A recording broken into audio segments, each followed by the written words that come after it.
بسم اللہ الرحمن الرحیم۔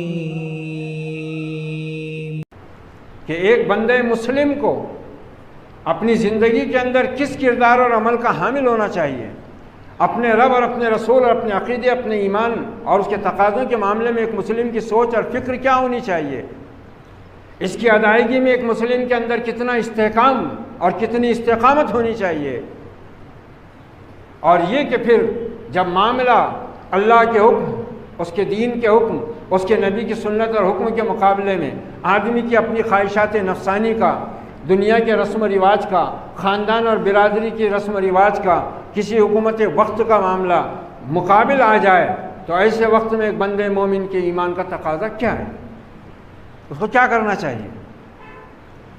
یہ جذبہ قربانی کی اصل روح ہے۔ اشارہ کر رہی ہے کہ لن ینال اللہ لحومها ولا دماؤها ولکن ینال التقوی منکم، اللہ کو تمہارے جانوروں کی گوشت اور خون سے کوئی لینا دینا نہیں ہے، وہ تو تمہارے دل کی کیفیت کو، دل کی حالت کو، اس جذبے کو دیکھتا ہے جس کے ساتھ تم نے جانور پر چھری چلائی۔ یہاں کیوں یہ ہیلا ہوتا ہے؟ حقیقہ مصنون ہے، وہ برابر کر رہا ہے، مصنون ہے، وہ استطاعت ہے تو کرو، نہیں تو کوئی ضروری نہیں ہے، یہ واجب ہے، ایک اہم شعار ہے، ایک اہم عبادت ہے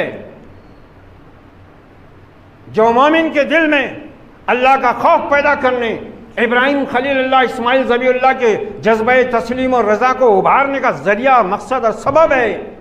20,000 کا موبائل ہاتھ میں جیب میں لے کے پھر رہا ہے، 2,500 کا حصہ نہیں لے سکتا، اس سے بڑھ کر اور کوئی مکاری منافقت ہو سکتی؟ بات جب دین کی آئے، بات جب رب کی آئے تو پریشان ہو جائے، تنگ دست ہو جائے، محتاج ہو جائے، اور بات جب اپنے خواہشات نفسانی کی، شیطانی رسم و رواج کی تکمیل کی آ جائے تو پھر لاکھوں روپے خرچ کرتا ہے۔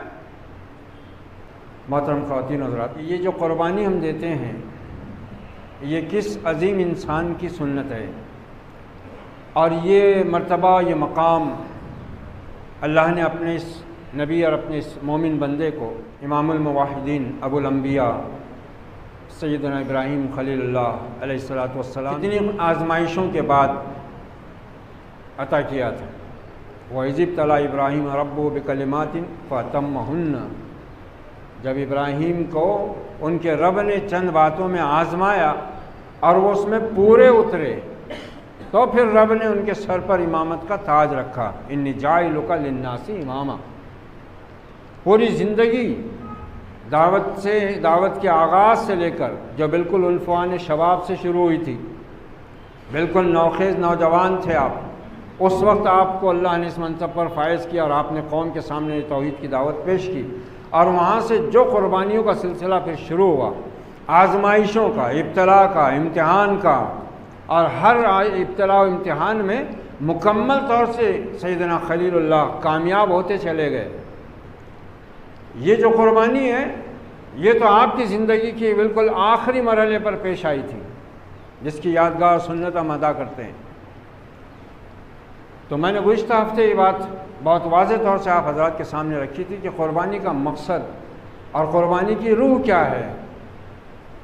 صرف کسی اچھے خاصے موٹے تندرست تنومند خوبصورت جانور کو خریدنا اور اس کے گلے پر چھری چلا دینا اور اس کے گوشت کے 3 حصے تقسیم کر دینا شریعت کے حکم کے مطابق، یہ قربانی نہیں ہے، یہ تو ایک علامت ہے، ایک نشان ہے، ایک عمل ہے جس کے ذریعے سے ہمارے اندر اس جذبے کو ابھارنے کی، پیدا کرنے کی، اور اگر وہ جذبہ موجود ہے، پیدا ہے، تو اس کو مستحکم کرنے کی کوشش کی جا رہی ہے کہ ایک بندے مسلم کو اپنی زندگی کے اندر کس کردار اور عمل کا حامل ہونا چاہیے، اپنے رب اور اپنے رسول اور اپنے عقیدے، اپنے ایمان اور اس کے تقاضوں کے معاملے میں ایک مسلم کی سوچ اور فکر کیا ہونی چاہیے، اس کی ادائیگی میں ایک مسلم کے اندر کتنا استحکام اور کتنی استقامت ہونی چاہیے، اور یہ کہ پھر جب معاملہ اللہ کے حکم، اس کے دین کے حکم، اس کے نبی کی سنت اور حکم کے مقابلے میں آدمی کی اپنی خواہشات نفسانی کا، دنیا کے رسم و رواج کا، خاندان اور برادری کی رسم و رواج کا، کسی حکومت وقت کا معاملہ مقابل آ جائے، تو ایسے وقت میں ایک بندے مومن کے ایمان کا تقاضا کیا ہے؟ اس کو کیا کرنا چاہیے؟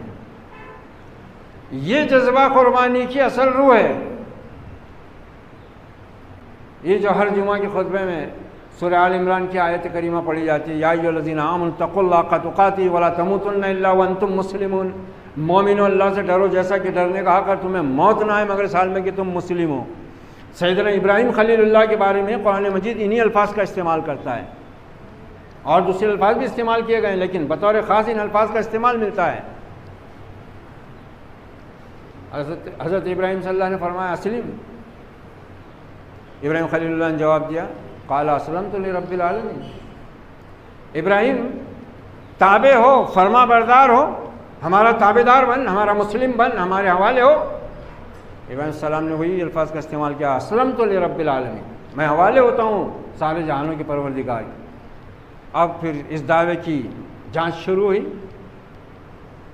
اس دعوے کی جانچ شروع ہوئی کہ جو ابراہیم علیہ السلام نے دعویٰ کیا ہے کہ میں نے اپنے آپ کو مکمل طور سے رب العالمین کے حوالے کیا ہے، تو کہاں تک کیا ہے؟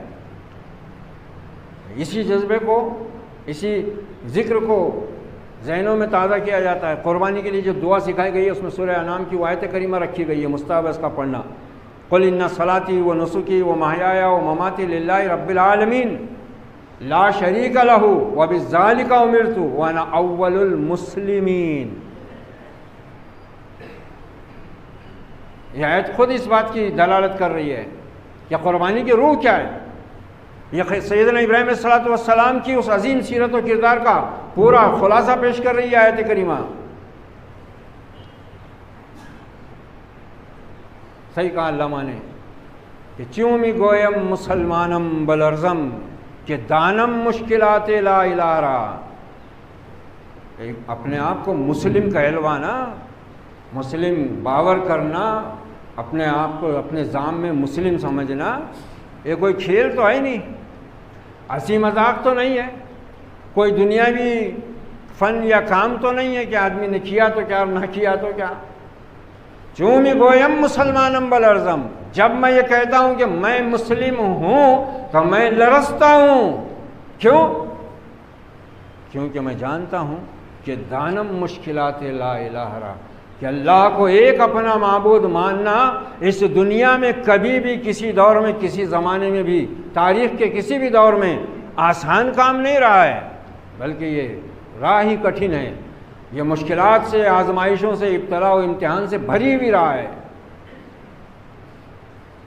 اور جو جتنا مقرب بارگاہ الہی ہوتا ہے اتنی آزمائشوں میں اس کو آزمایا جاتا ہے، اتنی سخت آزمائشیں ہوتی ہیں اس کی۔ اور سیدنا ابراہیم خلیل اللہ کی پوری زندگی از اول تا آخر ان آزمائشوں کا، ان ابتلا و امتحان کا اعلیٰ ترین نمونہ ہے، اور پھر اس میں کامیاب ہونے کا بھی ایک مکمل ترین سیرت ہمارے سامنے موجود ہے۔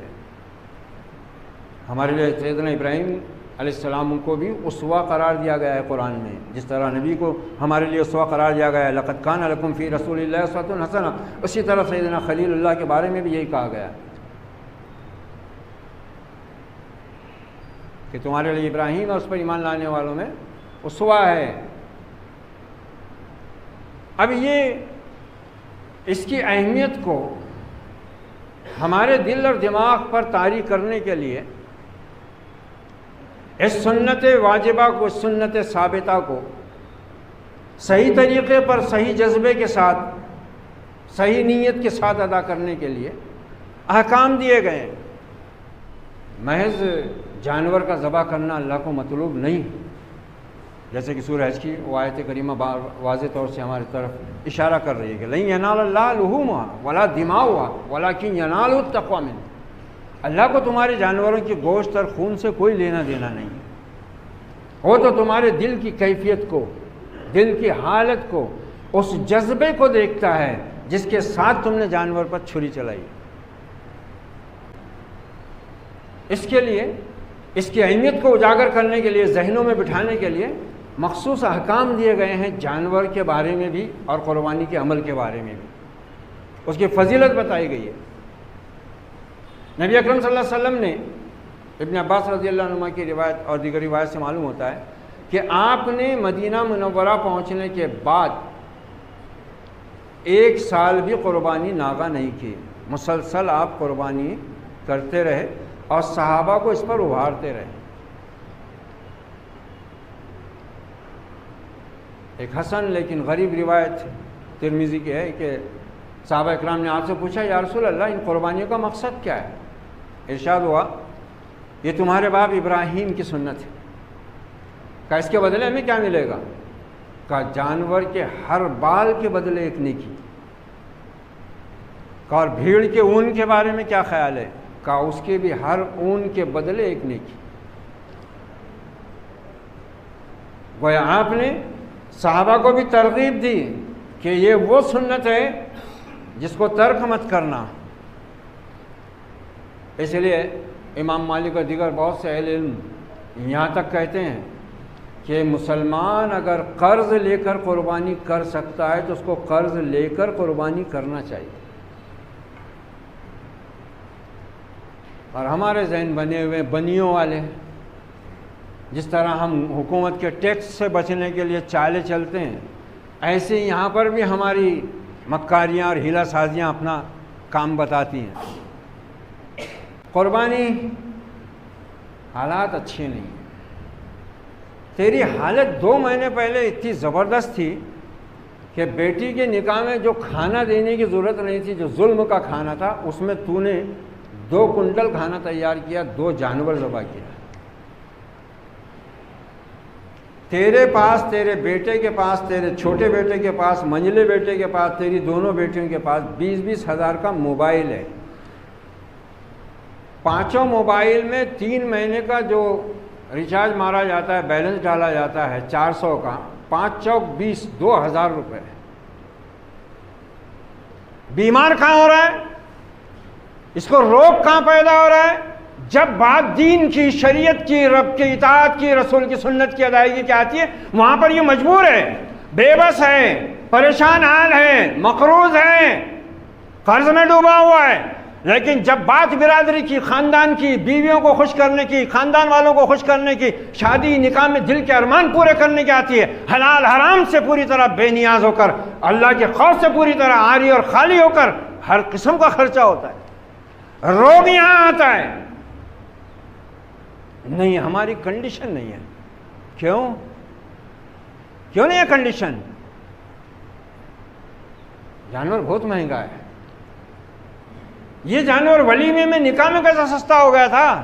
2 کاٹا نا، 4 کنٹل کا ولیمہ کرا، 4 کنٹل کا نکاح کا کھانا دیا، وہ بھی بھوک منگوں کو کم پڑ گیا۔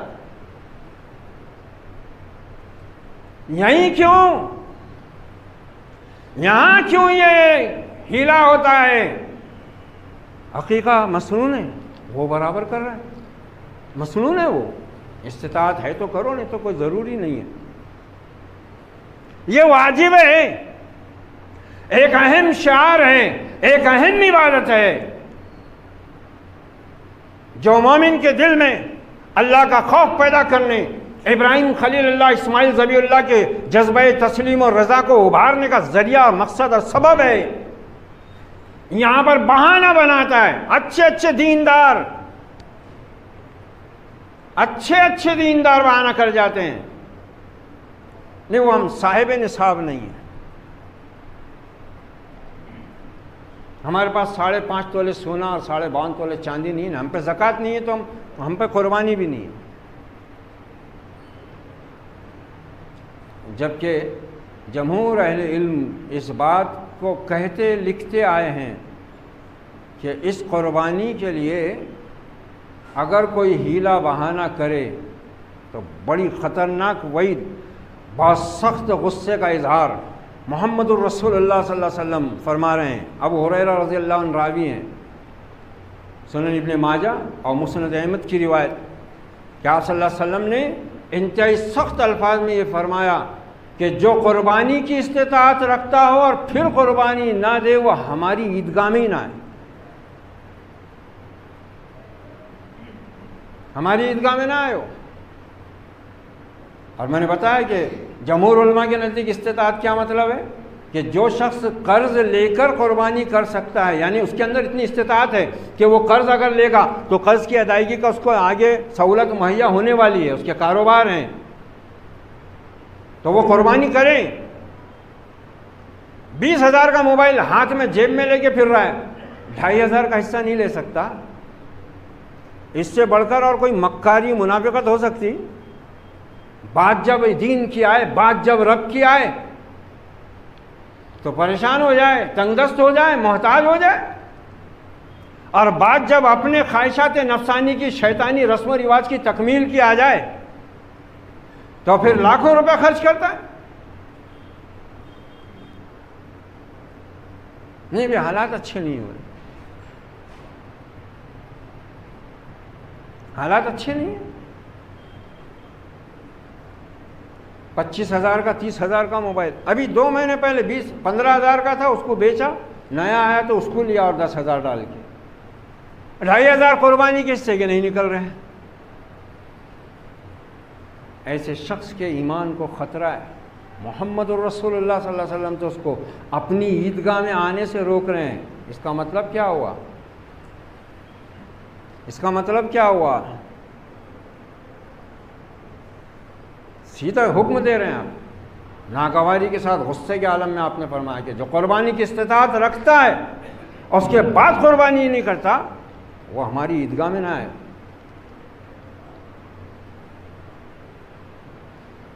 پھر اس کی عظمت کو، اس کی اہمیت کو ذہنوں میں بٹھانے کے لیے کہ یہ کوئی معمولی عمل نہیں ہے،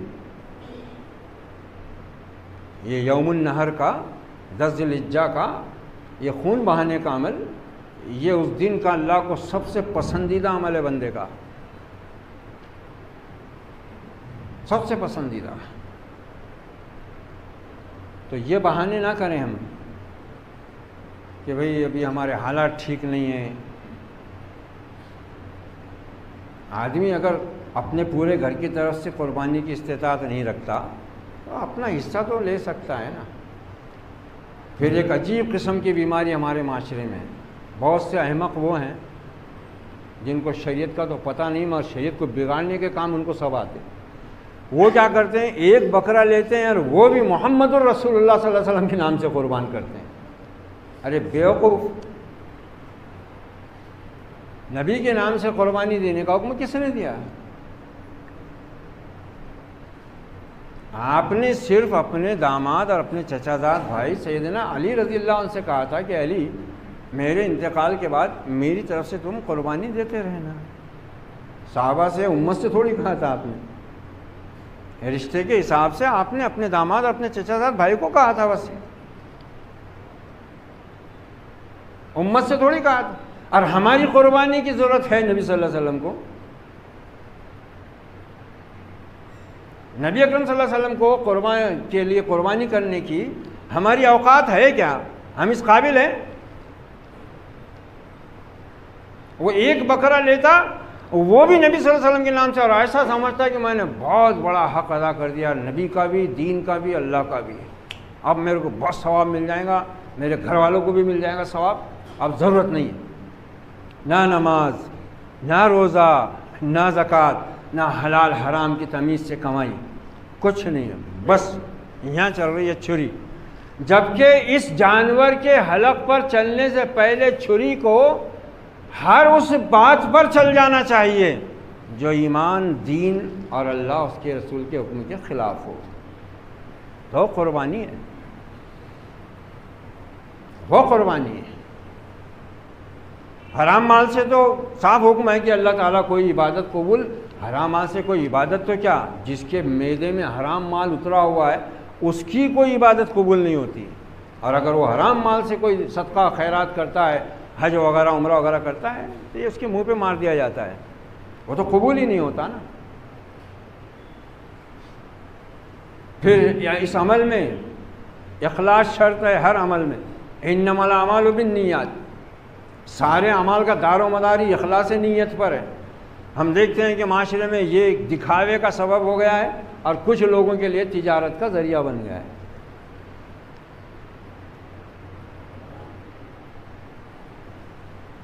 7,000 کا جانور 10,000 12,000 کا ہو جاتا، جیسے جیسے عید قریب آتی، اس میں مسلمان بھی ہیں۔ دلیل کیا ہوئی؟ یہی وقت ہوتا ہے 4 پیسے کمانے کا۔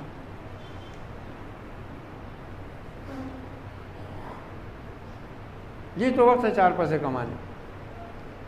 رمضان کی بھی برکت ویسی لوٹ رہے مسلمان۔ 200 روپے کا کپڑا 400 روپے میں، 40 روپے کلو کا پھل 80 روپے کلو میں۔ رمضان کی برکت، یہ تجارت کی برکت۔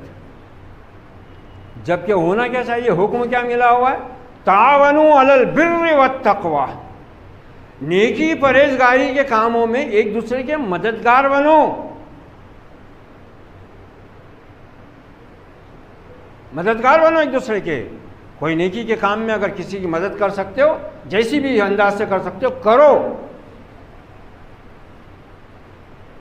نیکی کو مشکل اور بھاری مت بناؤ۔ مگر ہماری تو شان ہی ہے، ہم نے تو ہر اس نیکی کو بھاری بنا لیا ہوا ہے جس کو ہم آسان بنا سکتے ہیں آج بھی، اور جس کے آسان کرنے کا حکم ملا ہوا ہے ہم کو، ہر نیکی کو۔ نکاح کو دیکھو، دین نے کتنا آسان رکھا، کتنا بھاری بنایا ہم نے۔ اور یہ کہ کیا بات ہے، پورے دین کا ایسے ہی ہم نے حلیہ بگاڑا ہوا ہے۔ آسان دین دیا گیا تھا ہم کو، اللہ نے خود ارشاد فرمایا احکام کے ساتھ میں کہ یرید اللہ بکم الیسر، اللہ تو تم سے آسانی ہی چاہتا ہے۔ لا یکلف اللہ نفسا الا وسعہا، اللہ تم میں سے کسی کی بھی طاقت سے زیادہ اس کو بوجھ نہیں ڈالتا، اس کو مکلف نہیں کرتا۔ مگر ہمارے لیے دین دیکھو کتنا بھاری پڑ گیا۔ نماز بھاری، روزہ بھاری، زکوٰۃ صدقہ خیرات بھاری، قربانی بھی بھاری، اور جو ہو رہی ہے وہ کہیں نام و نمود کا شکار ہو جاتی ہے۔ جو جتنا مہنگا اور قیمتی جانور خریدتا ہے اتنا ہی پورے محلے بھر سے گھماتے ہوئے لے جاتا ہے نمائش کرتا ہوا۔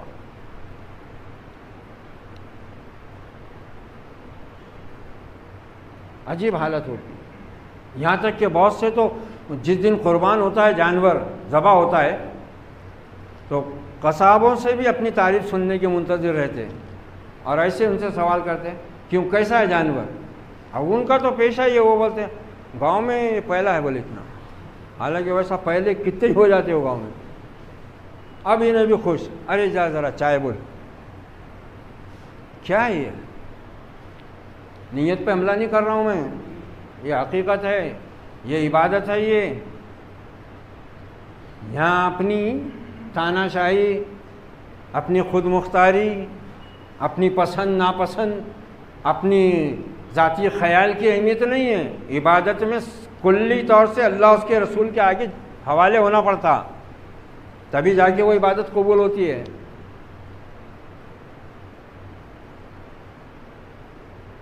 پھر ایک عجیب دوسری قوموں کے سامنے ہمارا طرز عمل، ہماری دادا گیری جس کو کہیں گے ہم، اور جس کو ہم سمجھتے ہیں جہاد کر رہے ہیں، کہ جانور کے تمام غلاظت یہ ان نالیوں میں بہائیں گے جو لوگوں کے دروازوں کے سامنے سے بہتی ہے۔ وہ تو مسلمانوں کی دادا گیری عام ہے۔ موٹر سائیکل دیکھو محلے میں کہیں بھی کھڑی کرتے ہو، جینس چڑھی ہوئی رہتی، ٹی شرٹ اتنے اوپر، یہ دجال ہاتھ میں، موٹر سائیکل آڑی لگا گیا، ارے میاں رستہ تمہارے باپ کی سڑک ہے۔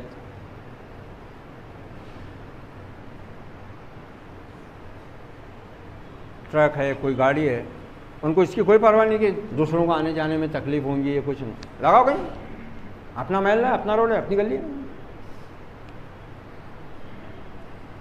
یہ امت مسلمہ جس کو رحمت کے پیغمبر کی رحمت والی امت بننے کا شرف حاصل ہے، یہ وہ ابراہیم خلیل اللہ ہیں جنہوں نے مکہ آباد کیا، اللہ کا گھر تعمیر کیا، دعا مانگی ربنا وابعث فیہم رسولا منہم یتلو علیہم آیاتک ویعلمہم الکتاب والحکمہ ویزکیہم۔ اے رب، تیرے حکم سے تیرے عبادت کے لیے گھر جو تعمیر کر رہے ہیں ہم باپ بیٹے، اس کو تو قبول کر لے، اور ہماری نسل میں سے تو ایک نبی بھیج دے جو تیری آیتیں پڑھ کر ان کو سنائے، ان کے نفس کا تزکیہ کرے، انہیں کتاب اور حکمت کی تعلیم دے۔ ابراہیم خلیل اللہ کی دعا ہے، ہوئی آمنہ کے وطن سے ہویدا، دعائے خلیل اور نوید مسیحا۔ ابراہیم خلیل اللہ کی دعا کا نتیجہ ہے محمد الرسول اللہ، تو پھر اسی دعا کا نتیجہ ہے امت محمدیہ۔ ہم بھی ابراہیم خلیل اللہ کی دعا کا نتیجہ ہے نا، تو ہم کو اس معاملے میں بھی ذرا غور و فکر کرنے کی ضرورت ہے کہ ہمارا مقام کیا ہے، ہم کو اللہ نے کیا شرف عطا کیا ہے۔ ہم امت محمد ملت ابراہیم علیہ الصلاۃ والسلام، مگر اللہ میں نے کہا نا جواب شکوہ میں، باپ کا علم نہ بیٹے کو اگر ازبر ہو، پھر پسر قابل میراث پدر کیوں کرو۔ آزر باپ تھا ابراہیم علیہ السلام کا، آزر باپ تھا ابراہیم علیہ السلام کا، ابراہیم علیہ السلام بیٹے تھے آزر کے۔ علامہ کہہ رہے ہیں جواب شکوہ میں، الہام ہو رہا ہے اللہ کی طرف سے، جواب دے رہے ہیں کہ ابراہیم تو آزر کا بیٹا ہے اور آزر بت فروش اور بت گر تھا، اور تم اگر ابراہیم کی ملت ہو، ان کے بیٹے ہو، تو تم آزر ہی کیوں کر رہے ہو؟ تھا ابراہیم پدر، ابراہیم تو باپ ہے نا، انبیاء کے باپ ہیں، ابو الانبیاء ہیں، امام الموحدین ہیں، تو تھا ابراہیم پدر اور پسر آزر ہیں، تو تم تو آزر بن گئے ہو۔ نیکو نام جو قبروں کی تجارت کر کے کیا نہ بیچو گے جو مل جائیں صنم پتھر کے۔ ارے توحید تو اصل دعوت کی جان ہے، پوری روح ہے، ان قربانیوں کے پیچھے یہی تو جذبہ، یہی تو عقیدہ اصل بنیاد کا کام کر رہا ہے۔ اگر وہ توحید ہے، وہ عقیدہ ہی نہیں، تو پھر یہ نماز، یہ قربانیاں کیا ہیں؟ اللہ کی نگاہ میں ہیچ ہیں۔ قریش مکہ، کفار مکہ، مشرکین مکہ بیت اللہ کے متولی تھے، حاجیوں کو 3 دن تک مفت کھانا کھلاتے تھے، پانی پلاتے تھے، اور بھی دیگر ان کے ساتھ میں فیاضی اور مہمانی کا سلوک کرتے تھے، بیت اللہ کے خادم تھے، حج بھی کرتے تھے، حاجیوں کا انتظام بھی کرتے تھے، مگر اللہ نے سب رد کر دیا، صاف اعلان کر دیا کہ مشرکوں کا یہ کام ہی نہیں ہے کہ وہ اللہ کے گھروں کو آباد کریں۔ اللہ کے گھروں کو آباد کرنے والے تو وہ لوگ ہوتے ہیں جو نماز قائم کرتے ہیں، زکوٰۃ دیتے ہیں، اللہ کے سوا کسی سے ڈرتے نہیں۔ سیدنا ابراہیم خلیل اللہ کی پوری سیرت تو یہی بتا رہی ہے نا، یہ قربانی محض اتنی ہی تھوڑی ہے، اسی کا نام قربانی تھوڑی ہے کہ جانور اچھا لے لیا، ذبح کر دیا۔ ٹھیک ہے، ہم کو حکم دیا گیا ہے تو یہ اس کے لیے نہیں دیا گیا کہ ہم کو اچھا بہترین اور چکنا گوشت ہاتھ آ جائے۔ یہ جو پابندیاں ہم کو لگائی گئی ہیں نا کہ جانور ایسا ہونا، اس میں یہ عیب نہیں ہونا، اس میں یہ عیب نہیں ہونا، یہ کس بات کی طرف اشارہ کر رہی ہیں؟ اب فون آنا شروع ہو گئے 2 ہفتے سے کہ مولانا ایک جانور ہم نے لیے، 3 سال کا ہوگا مگر دانت نہیں کیا، چلتا کیا؟ ایک بکرا ہے، اس کا سینگ تھوڑا ہل رہا ہے۔ ایک جانور ہے، اچھا ہے، خوبصورت ہے، تر و تازہ ہے، موٹا ہے، مگر دانت نہیں کیا۔ بیچنے والا بول رہا ہے کہ 3 سال کا ہے۔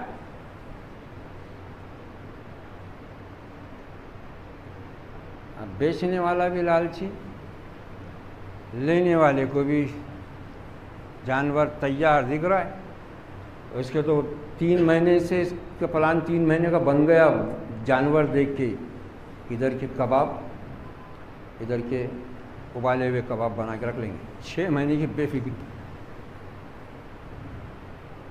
تقسیم کرنے وہ بیٹھے گوشت 3 حصے برابر ہونا نا، جو بانٹنے کا حصہ ہے اس میں اوجڑی، اتڑیاں، پھیپسے، وہ جو نہیں کھانے کا ہے یا گھر میں جو پسند نہیں کرتے وہ سب اس میں۔ امیروں کے ہاں، اپنے بہت بڑے رشتہ داروں کے ہاں اچھا صاف، یہیں تو تمہاری قربانی ختم ہو گئی، یہیں تو انسانیت ہی مر گئی، ایمان تو کدھر رہا، قربانی اور اظہار کا جذبہ تو کدھر ہی گیا، یہیں مر گئی وہ تو۔ پھر مرد اگر دے اچھا پھر قربانی کیسی قربانی بھی؟ ادھر قربانی کرے کہ ادھر عورتیں تیار، ادرک لہسن کوٹنا، مسالے تیار کرنا، کیونکہ خان صاحب کو پٹیل کو ابھی ذرا کلیجی ہونا، چھوٹے چھوٹے ٹکڑے تل کے بنائی مسالے میں، تو انہوں اس بھی تیاری میں، اور انہوں لنگی باندھ کے بنیان پہ بیٹھ گئے ہوئے ہے، یہ ادھر رکھ وہ ادھر رکھ، اذان ہو گئی، ظہر گئی، عصر گئی، مغرب گئی، قربانی؟ یہ کون سی قربانی ہے بھائی میرے؟ یا قربانی دی اس لیے گئی کہ اللہ کی اطاعت و بندگی میں پوری طرح آدمی رنگ جائے، ڈوب جائے، اور یہاں تو فرض ہی چھوڑ دیے۔ ارے تم ظہر میں دکھے نہیں، وہ قربانی تھی نا، ذرا خون وون لگ گیا تھا، وہ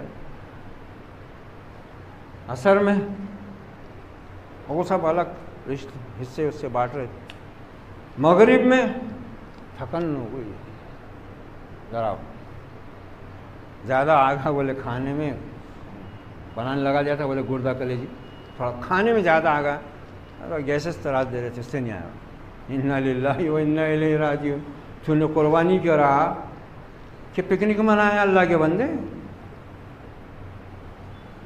قربانی کا جذبہ کیا بول رہا ہے؟ آپ صلی اللہ علیہ وسلم نے اسی لیے تو اونٹ کی قربانی کو اب سب سے افضل کیوں قرار دیا گیا؟ کیونکہ اس میں زیادہ گوشت نکلتا ہے، اس کا مطلب یہ ہے کہ اس میں زیادہ سے زیادہ فقیروں اور مسکینوں کا پیٹ بھر سکتا ہے۔ سب سے افضل قربانی اونٹ کی، اس کے بعد گائے بیل کی، کیونکہ وہ اونٹ کے بعد بڑا جانور ہے، اس کے بعد بکرا بکری، مینڈا مینڈی۔ یہ حکم کا مقصد منشا کیا ہے؟ دیکھو، یہ منشا نہیں ہے کہ گوشت خوب نکلے، کباب وغیرہ کے لیے بھی بچ جائے، بلکہ یہ اس لیے کہ زیادہ سے زیادہ غربا اور مساکین کو گوشت کا بہترین حصہ پہنچے اور وہ جی بھر کر کھائیں۔ یہ سب ہمارے ذہنوں میں نہیں، بس اس کی فکر، بس جانور ہم نے لیے، دانت نہیں کرا، لینا کہ نہیں لینا۔ وہ بیچنے والا بول رہا 3 سال کا ہوگا، یاد رکھو صاف حکم ہے نبی صلی اللہ علیہ وسلم کا، مسلم کی روایت، لا تذبحوا الا مسنا، لا تذبحوا الا مسنا، نہ ذبح کرو مگر 2 دانتا، جس نے دانت توڑ دیا ہو، دانت توڑنے کی اصطلاح ہوئے۔ بکری جب دوسرے سال میں لگتی ہے تب دانت توڑتی ہے، گائے بیل بھینس وغیرہ جب تیسرے سال میں لگتے ہیں جب دانت توڑتے ہیں، اور اونٹ جب چوتھے سال سے نکل کر 5ویں میں داخل ہوتا ہے جب دانت کرتا ہے۔ لا تذبحوا الا مسنا، نہ ذبح کرو مگر 2 دانتا، جس نے دانت توڑ لیا ہو، دانت کر لیا ہو۔ اب لوگ بولتے کہ بھائی انہیں بول رہا 2 سال میں کر دیتی، بولے دانت 2 سال میں نہیں کرتا، گائے بیل وغیرہ 2 سال میں دانت نہیں کرتے، جب تیسرے میں لگتے جب دانت کرتے۔ اب وہ بول رہا ہے کہ 3 سال کا ہو رہا ہے مگر دانت نہیں کیا، تو یا تو وہ جھوٹ بول رہا ہے، بیچنے والا جھوٹ بول رہا ہے، اور اگر وہ سچا ہے، بیچنے والا سچ بول رہا ہے کہ اس نے وہ جانور جو بیچ رہا ہے وہ 3 سال کا ہو رہا ہے میں اس نے دانت نہیں کیا، تو پھر وہ عیب دار ہو گیا نا، اس نے دانت نہیں کیا تو عیب ہو گیا نا اس کا، جبکہ حکم کیا ہے کہ 2 دانتا ہی کرنا ہے۔ لا تذبحوا الا مسنا، الا ان، مگر یہ کہ تم کو 2 دانتا جانور میسر نہ آئے، ان یعصر فتذبحوا جزءا من الضان، رواہ مسلم، تو پھر تم جزا ذبح کرو۔ اب جزا کیا ہے؟ یہ بھیڑ کے اس بچے کو کہتے ہیں جو 1 سال کے قریب قریب ہو یا 1 سال کا ہو گیا ہو مگر صحت مند، اس کو جزا کہتے ہیں۔ پھر آپ نے فرمایا کہ 4 قسم کے جانوروں کی قربانی جائز نہیں، 4 لا تجوز فی الاضاحی، 4 قسم کے جانور ان کی قربانی جائز نہیں۔ الاوراء البین اورہ، کانا جانور، 1 آنکھ سے بھینگا، ایسا بھینگا کہ اس کا بھینگا پن واضح ہو، نظر آ رہا ہو کہ بھئی یہ جانور بھینگا ہے، کانا ہے۔ والمریضۃ البین مرضھا، اور ایسا بیمار جانور جس کی بیماری سامنے دکھ کر آ رہی ہو کہ یہ تو بہت ہی بیمار جانور ہے. وَالْأَرْجَاءُ الْبَيِّنُ ضَلَعُهَا، ایسا لنگڑا کہ جس کا لنگڑا پن نمایاں ہو، یعنی ایک پیر وہ ٹکاتا ہی نہ ہو. وَالْكَثِيرَةُ الَّتِي لَا تُنْقِي، اور ایسا جانور جو اتنا دبلا پتلا ہو کہ ہڈی اور چمڑا ایک ہو گیا ہو، چربی نام کی اس میں کوئی چیز، گوشت نام کی کوئی چیز باقی نہ ہو. یہ ہدایتیں، یہ پابندیاں اس لیے نہیں ہیں کہ ہم کو اللہ تعالیٰ یا اللہ کے رسول بس ایک بہترین صاف اور مضبوط اور تنومند جانور کا گوشت کھلانا چاہتے ہیں. نہیں، یہ بتایا جا رہا ہے کہ دیکھو اللہ کی بارگاہ میں جو چیز صدقہ کرو وہ بہتر سے بہتر ہو، وہ بہتر سے بہتر ہو. ایسا نہ ہو کہ اللہ نے تم کو مال میں جو صدقہ کرنے کا حکم دیا ہے تو تم ردی اور خراب مال تو صدقہ کر دو اور اچھا اپنے لیے رکھ لو. قرآن مجید میں بھی یہ بات واضح فرمائی گئی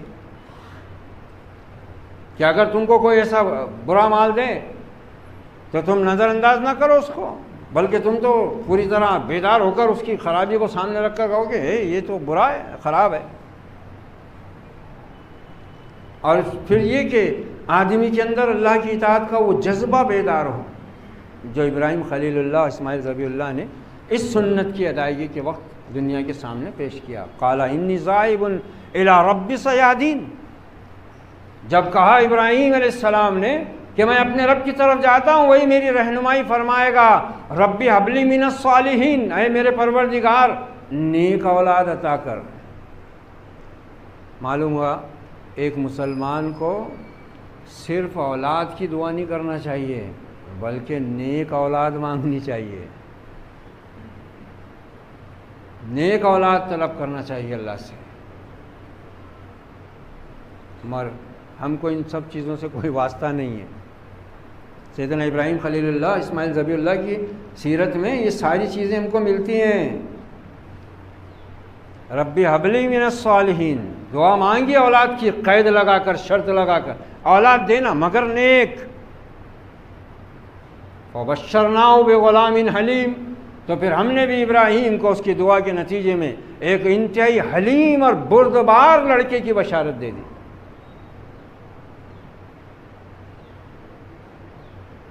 اور یہ بشارت، یہ دعا کب پوری ہو رہی ہے؟ دعا کب مانگ رہے ہیں؟ اوپر کیا آیت آئی؟ وقال انی ذاہب الی ربی سیہدین. جب آپ کو آگ میں پھینکا گیا اور آپ اپنا وطن چھوڑ کر نکلنے لگے تو سفر ہجرت میں یہ دعا آپ نے مانگی ہے، عین جوانی کے عالم میں، عین شباب کے عالم میں، ربی حب لی من الصالحین. اور تاریخ بتاتی ہے، سیرت بتاتی ہے، حدیث سے ثابت ہے، مفسرین نے باقاعدہ اس کو واضح کیا ہے کہ حضرت اسماعیل علیہ السلام بڑھاپے میں پیدا ہوئے ہیں، جبکہ آپ بڑھاپے میں داخل ہو چکے تھے، اچھے خاصے بوڑھے ہو چکے تھے، جہاں اولاد عام طور سے انسان کو ہوتی نہیں ہے اس عمر میں. یہ اللہ کا بندہ اتنی بڑی قربانی دے کر اپنے وطن سے نکلا اور اب رب سے دعا کر رہا ہے کہ اولاد دے، اور بڑھاپا آ گیا مگر اولاد نہیں. مگر کیا مجال ہے کہ اللہ کی اطاعت و بندگی میں ایک ذرا سی تاخیر ہی ہو جائے، نہیں کہ تو بہت دور کی بات ہے، تاخیر ہو جائے یہ بھی ممکن نہیں ہے. پوری تاریخ میں، پوری سیرت میں کہیں ایک واقعہ، ایک بات، ایک عمل بھی ایسا نہیں ملتا کہ سیدنا ابراہیم خلیل اللہ کی پیشانی پر بل پڑا ہو کہ پروردگار تیرے لیے سب کچھ قربان کر کے آیا، اولاد کی دعا مانگا وہ بھی نہیں. اور پھر اس سے خطرناک امتحان تو وہ تھا پھر کہ فلما بلغ معہ السعی، جب بڑھاپے کی اکلوتی اولاد نرینہ دوڑ بھاگ کی عمر کو پہنچی. پہلے تو یہ قربانی، دوسری قربانی وہ تھی کہ جب پیدا ہوئے حضرت اسماعیل تو اسی وقت حکم ملا تھا، چل اٹھا بیوی بچوں کو چھوڑ کے وادی غیر ذی زرع، وادی غیر ذی زرع میں چھوڑیں. بڑھاپے میں اولاد ہوئی، وہ بھی بیٹا، اولاد نرینہ. اور حکم ملا کہ اٹھا اپنی بیوی بچوں کو، نکل فلسطین سے اور جا اس مکے کی وادی میں جو غیر ذی زرع ہے، بے آب و گیا ہے، وہاں چھوڑ اور نکل۔ یہ اللہ کا مطیع فرمان، مسلم اسلمت لرب العالمین کہہ کر جو شان بتائی ہے نا ابراہیم خلیل اللہ نے، یہ انہی کا حصہ ہے۔ بیوی بچوں کو اتار کر نکلنے اور پلٹ کر دیکھنے کو بھی تیار نہیں کہ کہیں باپ کی پدرانہ شفقت جوش نہ مار دے اور میں حکم الہی کی تعمیل میں کوئی کوتاہی نہ کر بیٹھوں۔ نکل گئے، صفا یا مروہ کے پاس پہنچے تو اس کے پیچھے جا کر پھر دعا مانگی، ربی انی اسکنت من ذریتی، اے میرے پروردگار تیرے حکم سے اپنی اولاد کے ایک حصے کو اس تیرے گھر کے پاس چھوڑ کر جا رہا ہوں، بس، اور اسی لیے چھوڑ کر جا رہا ہوں کہ لیقیموا الصلاۃ، کہ یہ تیری یاد کے لیے نماز قائم کریں، تیرے گھر کو آباد کریں۔ کوئی وائے ویلا نہیں، کوئی گھبراہٹ نہیں، کوئی خوف نہیں کہ اللہ میری بیوی بچے یہ صحرا میں بے آب و گیا وادی میں پانی نہیں، آدم زاد نہیں، مر جائیں گے، ان کا اللہ ان پر رحمت کرنی، پوچھتا کچھ نہیں، بس تیرا حکم تھا چھوڑ دیا ہوں تاکہ یہ نماز قائم کریں، اب تو ان کو پھلوں سے رزق دے اور لوگوں کے دلوں کو ان کی طرف موڑ دے، بس۔ اس دوسری قربانی کے بعد پھر ابھی باقی ہے اصل مرحلہ، فلما بلغ معه السعی، اب بے آب و گیا وادی میں چھوڑ کر آنے کے بعد کسی طرح بچا گئے، اللہ نے انتظام کر دیا، زمزم کا چشمہ نکل گیا، قبیلے جرہم کے لوگ آ کر آباد ہو گئے، ایک آبادی بس گئی، مکہ آباد ہو گیا۔ تو اب 13-14 سال کی عمر کو پہنچنے کے بعد فلما بلغ معه السعی قال یا بنی انی اری فی المنام انی اذبحک فانظر ماذا تری، فوراً پہنچے، اور پہنچے کا ایسے جبرائیل السلام آ کر حکم دے کر جا رہے ہیں؟ نہیں، 3 دن تک خواب دیکھ رہے ہیں کہ آپ اسماعیل علیہ السلام کو ذبح کر رہے ہیں۔ انبیاء کے رؤیا جو ہوتے ہیں وہ صادق ہوتے ہیں، رؤیا صادقہ، سچے خواب، وحی کی ایک قسم۔ 3 دن دیکھنے کے بعد سواری پر سوار ہوئے فلسطین سے اور نکلے اور سیدھے پہنچے، اور پہنچ کر بیٹے سے، آپ چونکہ معاملہ آپ کی اپنی ذات کا اکیلا نہیں تھا، اب اس آزمائش میں بیٹا بھی شریک ہونے جا رہا تھا۔ اور قال یا بنی انی اری فی المنام انی اذبحک فانظر ماذا تری، بیٹے خواب دیکھا میں نے، کوئی حکم واضح نہیں ملا میرے کو، خواب دیکھا ہے، 3 دن سے مسلسل دیکھ رہا تھا کہ میں تجھ کو ذبح کر رہا ہوں، اب بتا تیری کیا رائے؟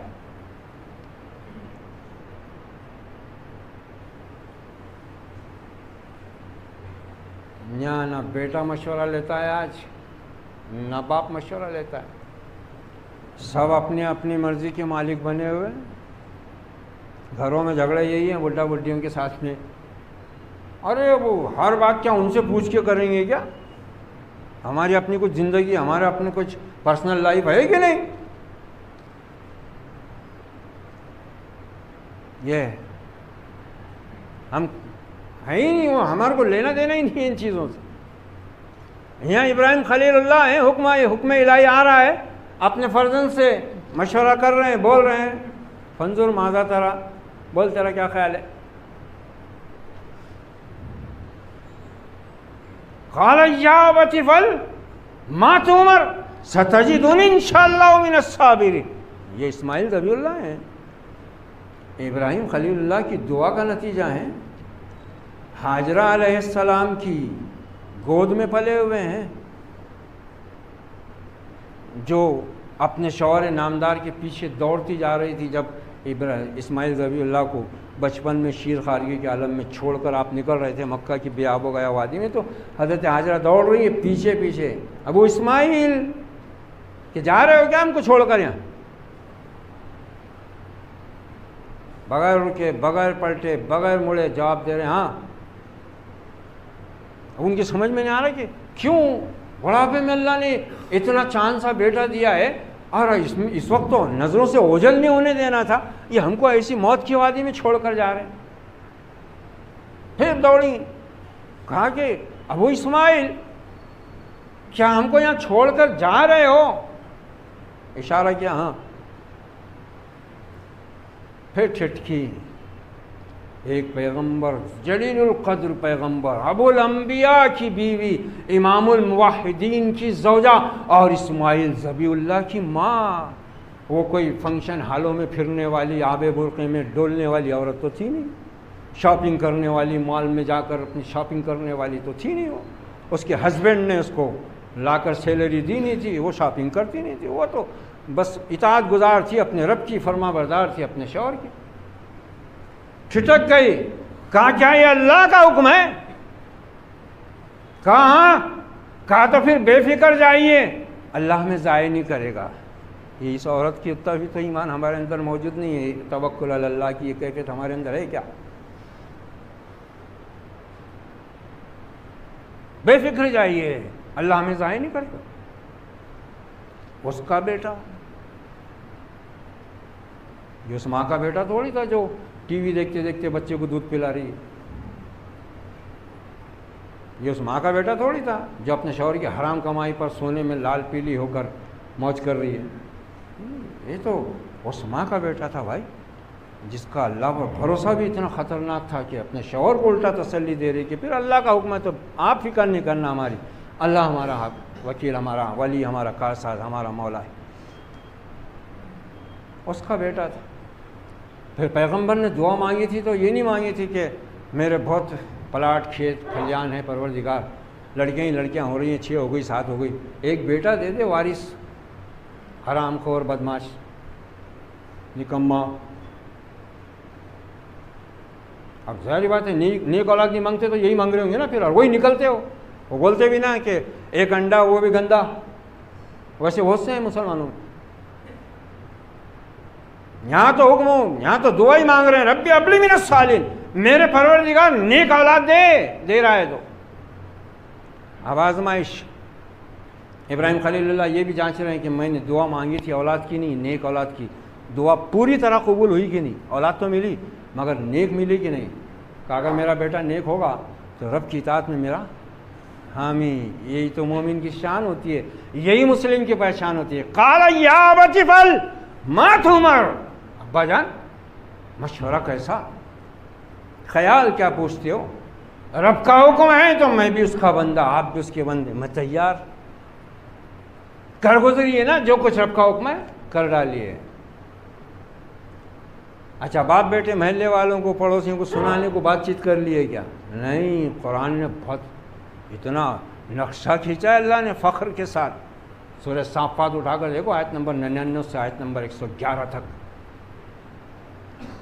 یا بتی فل ماتوم اور ستجدون انشاءاللہ من الصابرین فلما اسلم. دیکھو پھر آیا وہ لفظ اسلم یسلم اسلام فهو مسلم.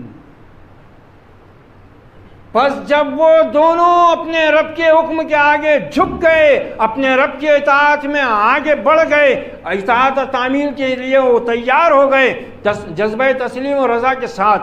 باپ اور بیٹا، باپ ذبح کرنے کو، بیٹا ذبح ہونے کو تیار ہوگا. فلما اسلم وتلہ للجبین، اور باپ نے پیشانی کے بل پچھاڑ دیا بیٹے کو. اتنی سخت آزمائش دنیا میں کسی کی نہیں ہوئی ہوگی. بڑھاپے کی اکلوتی اولاد بچپن میں وادی غیر ذی زرع میں چھوڑ کر گئے، بچ گئے. 13-14 سال کی عمر کو پہنچ رہا ہے، جوانی میں داخل ہو رہا ہے، باپ ذبح کرنے کے لیے آ گیا.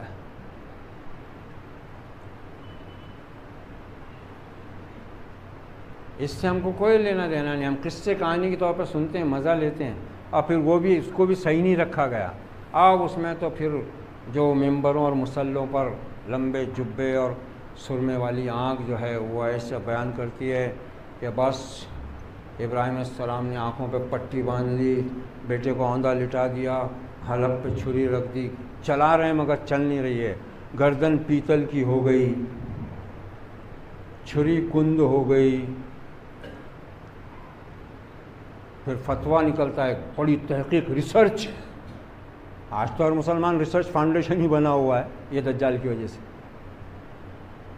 ریسرچ کیا نکالے اس میں سے کہ چھری کو غصے میں آ کے حضرت ابراہیم نے پھینک دیا. بولے کٹ نہیں رہی ہے، پھینک دیا. اوپر ٹڈی اڑ رہی تھی، وہ کٹ گئی اس سے، وہ چھری سے. اور پھر وہ چھری جا کے سمندر میں گری تو مچھلی کٹ گئی. اسی وجہ سے بولے دونوں کو بغیر ذبح کرے کے کھانے کا حکم مل گیا. یہ لو کون سا سیٹلائٹ تھا ان کا, کون سا نیٹ ورک کام کر رہا تھا وہاں, ان کو معلوم, ان کے بڑوں کو معلوم. یعنی دیکھو اس چیز کو امت کو کیا بتانا تھا, کیا سمجھانا تھا, وہاں کیا لا کے داخل کیے. بس اب یہ قصے کہانی میں امت مگر مست ہے. ایسا پیتل کی ہو گئی تھی گردن, ہے نا. اب یہ دجال جن کے ہاتھوں میں کل اور ریسرچ کر کے وہ بھی اگل دیں گے, ارے وہ ان کی گردن پیتل کی ہو گئی تھی, اپن کاٹے تو تھوڑی ہوں گی, اس لیے اب قربانی کی ضرورت نہیں. اور ہے ایسے پیدا ہو گئے ہوئے ہمارے پڑوسی ملک میں تو لبرل قسم کے لوگ جو قربانی کو ایک لا یعنی فعل نعوذ باللہ بتاتے ہیں, اور کہتے ہیں کہ اتنے کروڑوں روپے اگر امت کی تعلیم پر خرچ, تعلیم ہی کر رہے ہیں جاہل کندے. کون سی تعلیم؟ وہ ABCD کی ڈگری لے, ڈپلوما لے, ہوائی جہاز میں بیٹھ, جا امریکہ, لام مال, اٹھا فلیٹ, بنا جائیداد, کر دھمال, ولیمہ ہے, نکاح, ریسیپشن, ولیمہ, ریسیپشن. یہ ہے صورتحال ہماری. اور قربانی کو پیسہ نہیں, قربانی کو پیسہ نہیں. مدرسے والے 150 منگائیں, پریشانی ہے. ایسی پڑھاؤ مدرسے میں کائے کو نہ, چندہ تو کرتے ہی نہ تم. ارے 25,000 ہونا تھا ہم کو, کیوں؟ وہ ذرا انگلش میڈیم میں بچے کو داخل کرنے کا, بولے 35,000 روپے 40,000 روپے فیس لگ رہی. بولے کون سی تعلیم, کیسی تعلیم؟ یہ فیضان نظر تھا یا کہ مکتب کی کرامت تھی؟ سکھائے کس نے اسماعیل کو آداب فرزندی؟ شہابت فلما تمہار. اور رب پورا نقشہ کھینچ رہا ہے. اے خالی باپ بیٹے بات کر کے نہیں رہ گئے, لٹا دیا پیشانی کے بعد, پچھاڑ دیا حضرت ابراہیم نے. وہ اس کے بعد پھر اللہ رب العزت کہہ رہا ہے, الفاظ دیکھو کیسے جوش مار رہے ہیں قرآن کی. کیا رحمت جوش میں آئی ہوگی اس عرش الہی کی. وَنَادَيْنَاهُ يَا إِبْرَاهِيمُ قَدْ صَدَّقْتَ الرُّؤْيَا, ہم نے پکارا ابراہیم کو, ابراہیم تو نے خواب سچ کر دکھایا. إِنَّا كَذَلِكَ نَجْزِي الْمُحْسِنِينَ, ہم نیکوکاروں کو ایسی ہی بدلہ دیتے ہیں. ہٹا اپنے بیٹے کو, یہ مینڈا تیری پاس حاضر ہے, اس کو ذبح کر دے. اللہ تو آزما رہا تھا خالی.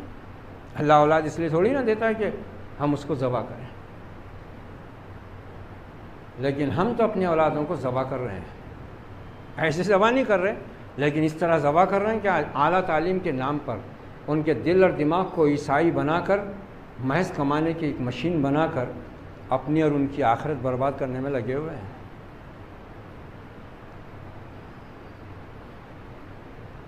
بیٹا کمانے کے قابل ہو گیا ہوا ہے, بس کما رہا ہے, نماز نہیں کچھ. کسی سلف کے پاس ایک شخص آیا, معاملہ چل رہا ہے, ذرا سمجھیں ہم بھی کہ ایک مسلمان باپ کی حیثیت سے ہماری بھی کچھ ذمہ داریاں ہیں, مسلمان اولاد کی حیثیت سے ہماری بھی کچھ ذمہ داریاں ہیں. اس قربانی کے اندر وہ سبق بھی موجود ہے. ایک سلف کے پاس ایک شخص آیا, کہنے لگا حضرت یہ بتائیے میں نیک ہوں کہ نہیں. ارے میں کیسے بتا سکتا ہوں, یہ اللہ جانتا ہے. بولے نہیں, میں تو آپ سے پوچھ کے ہی جاؤں گا, آپ کو بتانا ہی پڑے گا کہ میں نیک ہوں یا نہیں. ہمارے اسلاف بھی بڑے عجیب صلاحیتوں کے مالک تھے, اللہ نے ان سے عجیب کام لیے اور عجیب ان کو صلاحیتیں بھی دی. وہ شخص سر چڑھ گیا, بولے نہیں میں تو آپ سے معلوم کر کے جاؤں گا میں نیک ہوں کہ نہیں. کچھ ہے بتا, تو اپنے ماں باپ کے لیے دعا کرتا ہے؟ کہاں دعا تو کرتا ہوں اپنے ماں باپ کے لیے. کہا تو پھر تو نیک ہے. بولے کیسے؟ پھر انہوں نے حدیث پیش کی جس میں نبی صلی اللہ علیہ وسلم نے فرمایا کہ آدمی جب مر جاتا ہے تو اس کا ہر عمل ختم ہو جاتا ہے, 3 چیزیں اس کے مرنے کے بعد بھی شروع رہتی ہیں. ایک اس کا علم جس سے لوگ فائدہ اٹھائیں, ایک صدقہ جاریہ, اس نے کوئی ایسا کام کر دیا لوگوں کی بھلائی کا, مسجد تعمیر کر دی, مدرسہ تعمیر کر دیا, کنواں کھدوا دیا جس سے لوگ فائدہ اٹھا رہے ہیں. اور وہ نیک اولاد جو اس کے مرنے کے بعد اس کے لیے دعا کرتی رہے. انہوں نے کہا کہ تیرے نیک ہونے کا یہ ثبوت. جو نیک اولاد ہوتی ہے وہ اپنے ماں باپ کے لیے دعا کرتی ہے. اب انہوں نے تو سکھائی نہیں اس کو، نماز سکھائی نہ دین سکھایا. وہ بچپن میں محلے کی مسجد میں پارا لے کے گیا، جو کچھ سیکھ لیا، 4 آیتیں 2-4 صورتیں 2-4 دعائیں، وضو کا طریقہ، نماز کا طریقہ، وہ بھی جھگڑے والا، وہ بھی سیدھا سیدھا نہیں. بس وہ ہوگا کہ ہوگا کام دین کا ختم. اب تو تعلیم یہ ہے، تعلیم اعلیٰ، تعلیم اعلیٰ. کیا قربانی، کیا واقعہ بتا رہا ہے. ایک ایک جز دیکھو ذرا اس کا. اتنا وقت نہیں ہے، ورنہ صرف ان آیات کے اوپر ہی انسان اگر غور و فکر کرتا رہے تو گھنٹوں نہیں ہفتوں بھی بس نہیں ہوتے اس کو. اور وہ انسان کو اس سے روشنی ملتی ہے پھر کہ دنیا بھی سدھر جاتی ہے اور آخرت بھی کامیاب ہو جاتی ہے. دنیا بھی سدھر جاتی ہے، آخرت بھی کامیاب ہو جاتی ہے. ان ھذا لھو البلاء المبین. رب کائنات خود گواہی دے رہا ہے یہ بہت بڑی اور کھلی آزمائش تھی جو ہم نے اپنے اس بندے کے کی تھی. وَفَدَيْنَاهُ بِذِبْحٍ عَظِيمٍ. اور ہم نے اس کے بدلے ایک بڑی قربانی جاری کر دی. یہی وہ سنت. تو جانور کے عیب دیکھنے کے ساتھ ساتھ اگر ہم اپنے عیب بھی دیکھ لیں. اچھا، میں یہ بات اکثر کہتا رہتا ہوں ہر جگہ کہ قربانی کے موقع پر اس ذوالحجہ کے مہینے میں ہر قسم کا سوال پوچھتے ہیں لوگ. بلکہ بہت سو کو تو اطمینان نہیں ہوتا تو موٹر سائیکل لے کے آگے کھڑے ہو جاتے ہیں، بیٹھو. کیوں؟ ذرا جانور دیکھ لو، ذرا جانور دیکھ لو. ٹھیک ہے، اچھی بات ہے، پوچھنا چاہیے، عبادت کا معاملہ ہے. میں یہ نہیں کہہ رہا ہوں کہ کوئی غلط چیز ہے اچھی بات ہے، پوچھنا چاہیے اہل علم سے. صرف جانوری کے بارے میں نہیں، دین کے ہر معاملے میں اہل علم سے پوچھنا چاہیے. فذکر، نصیحت کرنے کا حکم دیا گیا ہے. ان نفعت الذکر، جبکہ نصیحت فائدہ دے. اب پھر حکم، عام حکم کیا دیا گیا ہے؟ فاسألوا اہل الذکر ان کنتم لا تعلمون. علم والوں سے پوچھو اگر کوئی بات تم نہیں جانتے ہو تو کوئی بری بات نہیں، پوچھنا چاہیے. لیکن سوال کیا ہے کہ صرف اسی کو مت پوچھو نا، یہ بھی پوچھو کہ قربانی کے جانور میں یہ عیب نہیں ہونا تو جو قربانی دینے والا ہے اس میں کون سا عیب نہیں ہونا. یہ نہ کوئی پوچھتا نہ کوئی بولتا. کیونکہ اس کے لیے بھی شرطیں ہیں نا، نیک عمل کے قبول ہونے کی بھی شرطیں ہیں نا جو انسان کے اوپر لاگو ہوتی ہیں. اور سیدھی سی ایک بات یہ ہے کہ چاہے جو نیک عمل ہو. آدم علیہ السلام کے دونوں بیٹوں کا قصہ جو سورہ مائدہ میں بیان ہوا ہے، قابیل اور حابیل کا، اس میں یہی تو بتایا گیا ہے. دونوں نے قربانی دی، جھگڑا ہوا کسی بات پر، قربانی دی. اور اس زمانے میں یہ اللہ کا طریقہ تھا کہ اللہ جس کی قربانی کو قبول کرتا تھا آسمان سے ایک آگ یا بجلی آتی تھی اس کو جلا دیتی تھی. اس کا مطلب ہوتا تھا کہ اللہ نے قربانی قبول کر لی. حابیل کی قربانی قبول ہو گئی، قابیل کی ہوئی نہیں. تو وہ چڑ گیا اور پھر بولا کہ میں تیرے کو اب قتل کر دوں گا. حابیل نے کہا ٹھیک ہے، میں تو تیرے قتل کے لیے ہاتھ نہیں بڑھاؤں گا مگر تو کرتا ہے. اب تجھ کو اس بات پر غصہ ہے کہ تیری قربانی قبول کیوں نہیں ہوئی، میری قربانی کیوں قبول ہوئی. تو تجھ کو یہ معلوم ہونا چاہیے کہ انما یتقبل اللہ من المتقین. اللہ متقین کی طرف سے ہی قربانیاں اور نیک عمل قبول کرتا ہے. تو اس قربانی کے اندر ہمارے لیے جہاں جانوروں کی یہ سب باریکیاں ہیں وہاں یہ بھی نصیحت ہمارے لیے چھپی ہوئی ہے. ہمیں کوشش کرنا چاہیے کہ صرف ہم، اور جو لوگ استطاعت رکھتے ہیں حصہ لینے کی ان کو ضرور کم سے کم حصہ لینا چاہیے. اگر ایک جانور کا پورا بوجھ نہیں اٹھا سکتے تو حصہ لے لو، مگر کرو اور اخلاص نیت کے ساتھ کرو.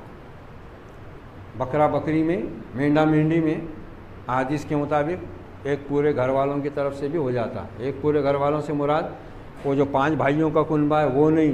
یہاں پہ تو پھر میں نے بتایا نا کہ دین میں تو بہت باریکی دیکھتے.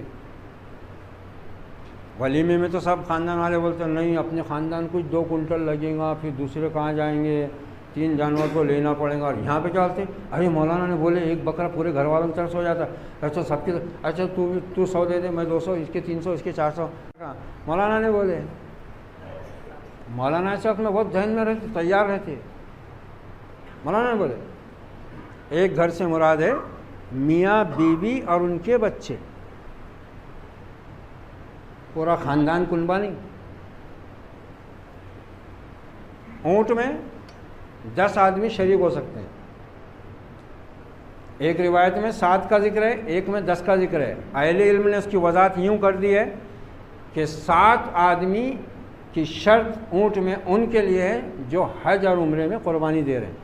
جو عام لوگ قربانی دینے والے ہیں وہ ایک اونٹ میں 10 آدمی شریک ہو سکتے ہیں۔ گائے بیل بھینس میں، اچھا پھر بھینس آ گئی، اب یہ اس کا سینگ الگ چل رہا ہے، اور مجتہد یہ دجال نے بڑے بڑے مفتی پیدا کیا ہوا ہے، اور بھینس حرام ہے۔ پورا دودھ کھا کے پیدا ہوا، دودھ کھا کے بڑا ہوا، دودھ بیچ کے کروڑ پتی بنا، دہی بیچ رہا، گھی بیچ رہا، ڈالڈا ملا کے اس کا ہی، اب قربانی کے دور بھینس حرام۔ او مفتی صاحب کہاں سے لائے فتویٰ؟ امام ابن المنذر کی کتاب الاجماع میں امام صاحب نے اس بات کا دعویٰ کیا ہے کہ یہ عام جمہور علماء کا کہنا ہے کہ بھینس گائے کی ہی نسل ہے، مگر چونکہ یہ بھینس عرب میں نہیں پائی جاتی تھی، اس لیے خام خواہ فتوے دیو مت اور اس میں پڑھو مت۔ اب یہاں سے شروع ہو جائیں گے، اب شروع ہو، اس کو پوچھنا شروع کر دے گوگل بھینس حلال ہے کہ حرام، وہ آ جاتے اس پہ ایک سے ایک ریسرچر، اسکالر، ایک سے ایک مفتی، یوٹیوبر، بولتے ہیں ہاں حرام ہے، بولتے ہیں نہیں حرام نہیں ہے، بالکل حلال ہے ہمارے پاس۔ ارے جو سلاف نے بات واضح کر دی ہے اس کو جنگ و جدل کا موضوع، فتنے کا موضوع مت بناؤ، عبادتوں کو ضائع مت کرو۔ اپنے اور دوسروں کے ایمان کی خرابی کے بجائے اپنے اور دوسروں کے ایمان میں استحکام کا راستہ ڈھونڈو، اس پر خود چلو، دوسروں کو چلاؤ۔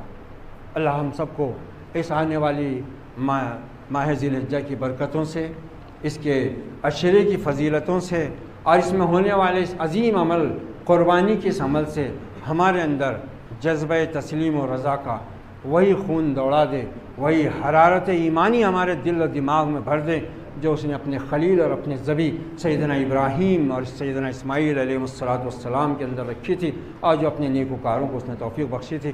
اقول قولی ھذا واستغفر اللہ لی ولکم ولسائر المسلمین فاستغفروہ انہ هو التواب الرحیم ورب کریم۔ اللہم ارحمنا بالقرآن العظیم ونفعنا ورفعنا بالآیات والذکر الحکیم واجعلہ لنا حجتا یا رب العالمین۔